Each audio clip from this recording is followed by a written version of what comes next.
This video will be episode 12 of the Black Lion Origins campaign.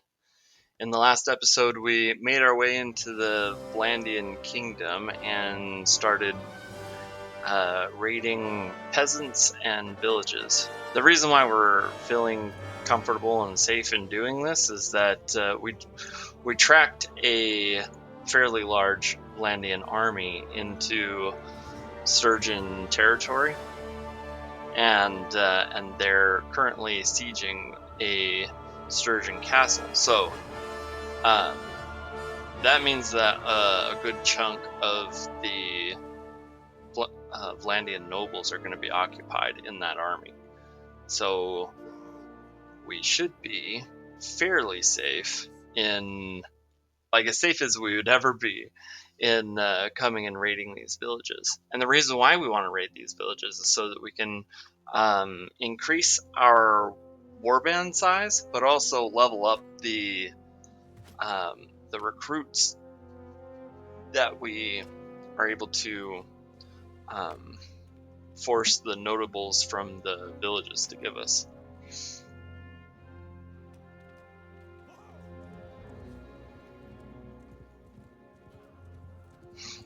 It's hard. I'm not by any means a crack shot marksman, and it's really difficult to hit those long shots, for sure.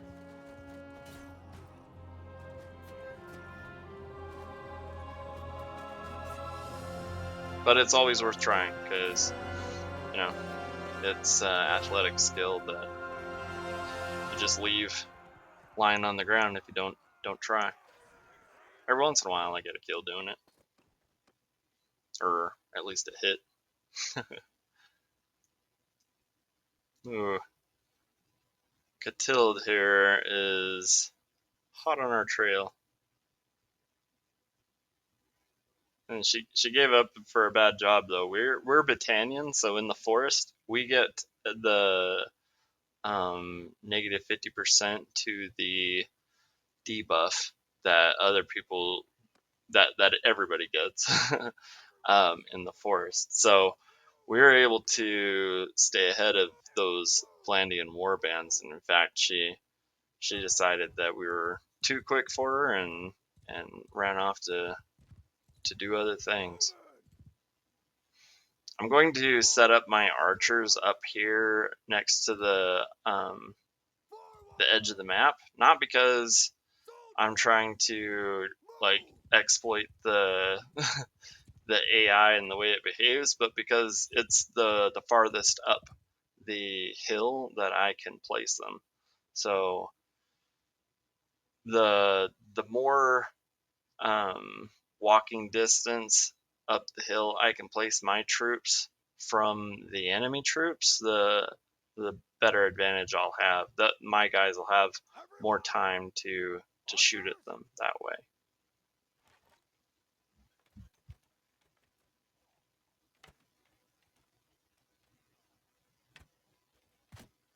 Nice. Hit a blind shot there.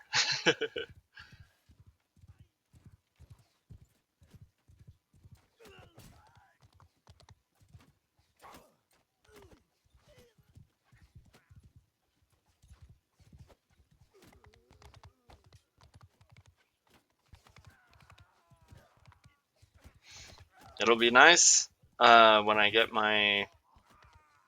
myself in a position where I can level my blacksmithing, not only because I'll be able to unlock all of those extra attribute points, but also because I'll be able to make my polearm. I desperately miss it. It would be fantastic. I could be using that on foot right now rather than running around in these woods on a horse. It's a very clumsy prospect trying to fight as cavalry in the woods. But it's okay, because we've got lots of troops to carry us for the win.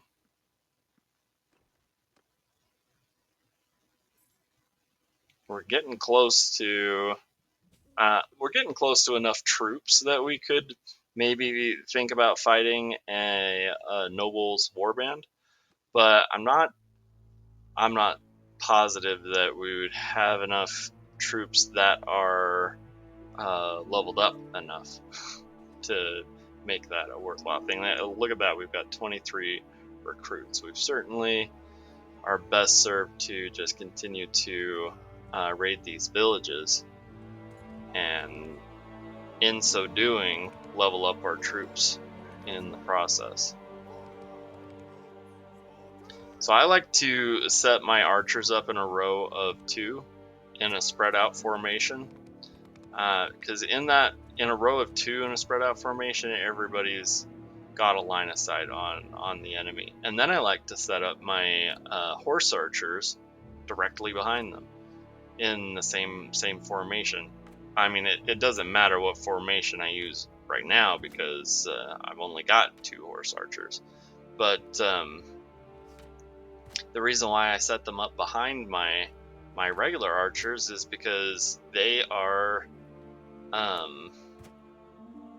capable of shooting over the heads of my regular archers. And so instead of having 2 ranks of archers that have line of sight, I have 3 or potentially 4. And as the enemy melee gets in range of my archers, I give the charge attack with my foot troops, my melee soldiers.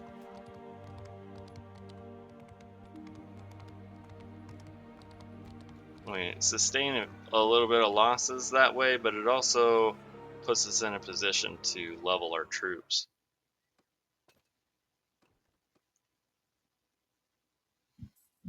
Valenby is a village that produces horses, so we're going to attack it and force them to give us goods in hopes that we'll get some horses from them.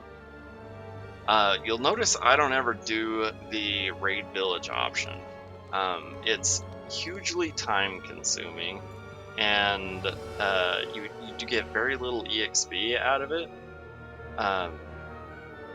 But what you do get is trapped because it sticks you in that position until the enemy nobles have shown up to come and fight you, and that's kind of worthless, generally speaking. I mean, sometimes you can use that as a trap for enemy nobles, like you're calling them to you in order to bait them in so that you can fight them. But personally, I'd rather run in a warband that moves fast enough that I can chase them down rather than needing them to come and get me. Now, early on in the game, I'm neither trying to trap enemy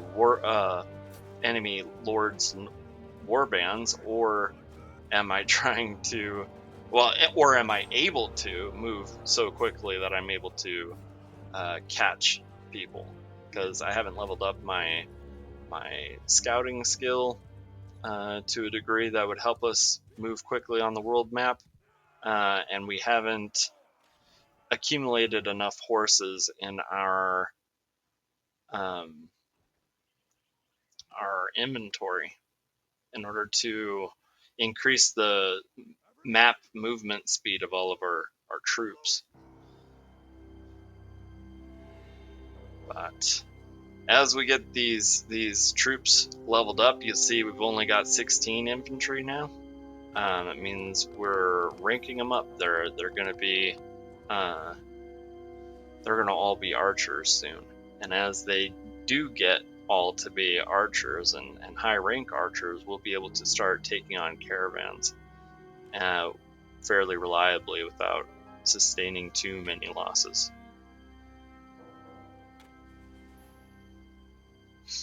And that'll be both lucrative and there's a lot of EXP in that too, both battle wise and roguery wise.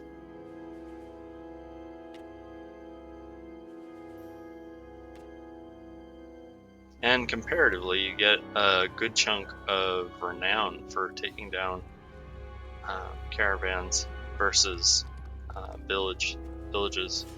I think it is a little bit more. Though to be fair, we've been getting a pretty decent chunk of renown for sacking these villages. I think we average around like 6 renown, which isn't bad when usually you take down uh, a bandit party and get like 0.8 renown, something like that. So that's fairly nice.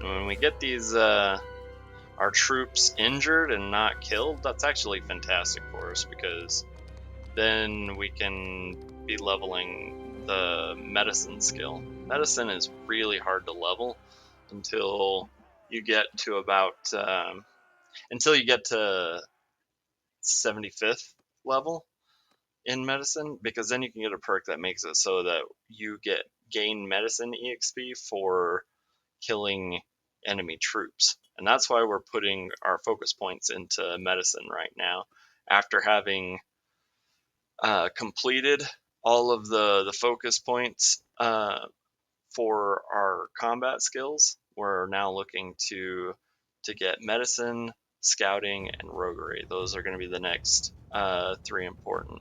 And I think I'll probably put like one more focus point. Oh, doggone! It's kind of hard to say. I guess I haven't totally decided.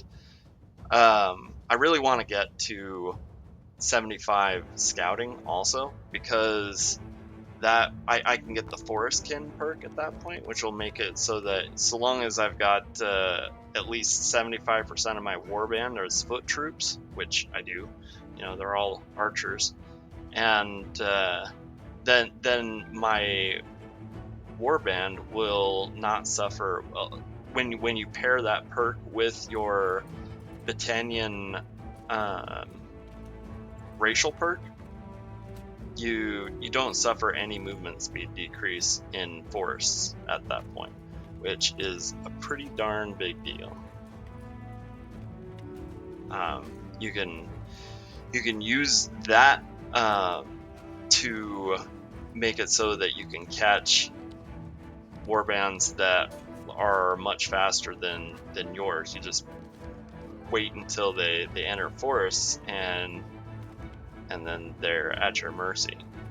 It's a great way for catching caravans.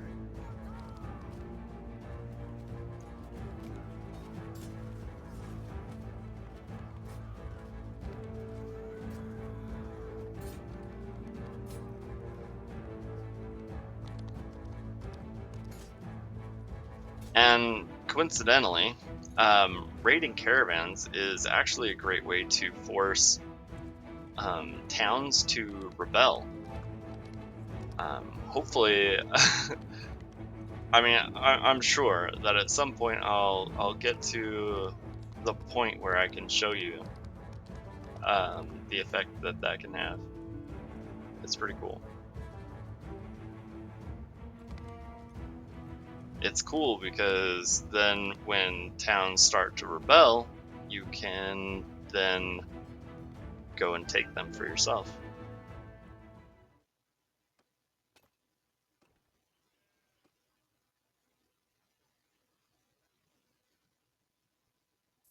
Oof. I'm not sure whether they're putting together that army for me, or it looks like they're taking that into to fight the sturgeons. But I think I've had enough of running around in Vlandia land. I've pushed my luck long enough. I'm gonna try and cash out and then go and deal with um,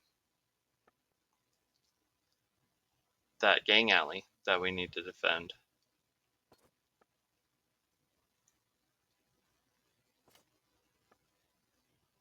Look at that.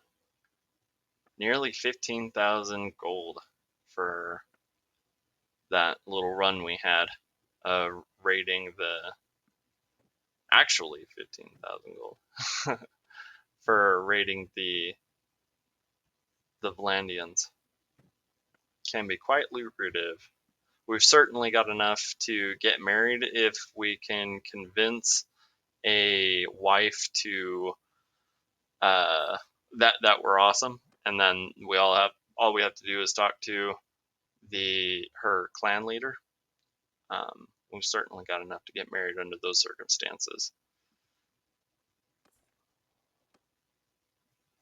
We've secured a second date with Ladogal, and I'd love to marry her. And also, what we've managed in our little raiding expedition here is to bring the clan rank up to 2 instead of 1. I think prospective wives will be a lot more interested the more clan rank your clan has. So that's worth doing and taking note of, to be sure.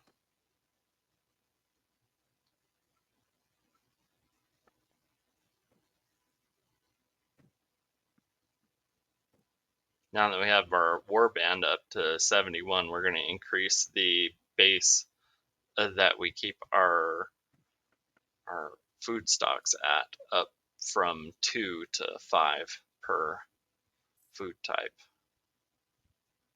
Nice. Gotta take those looters whenever we can find them. And 12's a pretty good bunch at that. Still need athletic skill.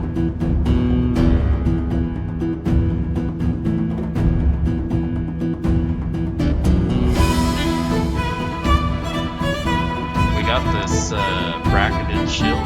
Finally replaced the shield that we started out with. We used that shield a long time. And you know what? It served us really well. But this bracketed shield is a lot longer, and so we'll be able to catch more projectiles.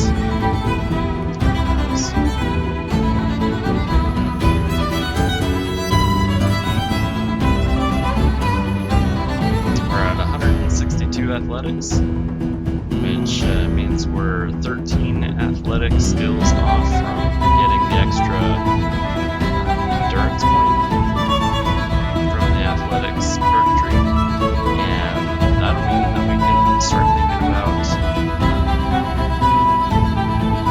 blacksmithing, which is a big deal.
Lost health will help me level up my medicine skill.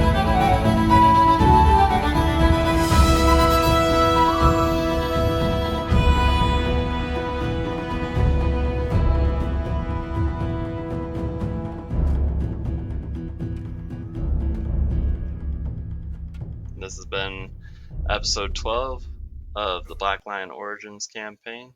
I hope you guys have a great rest of your day.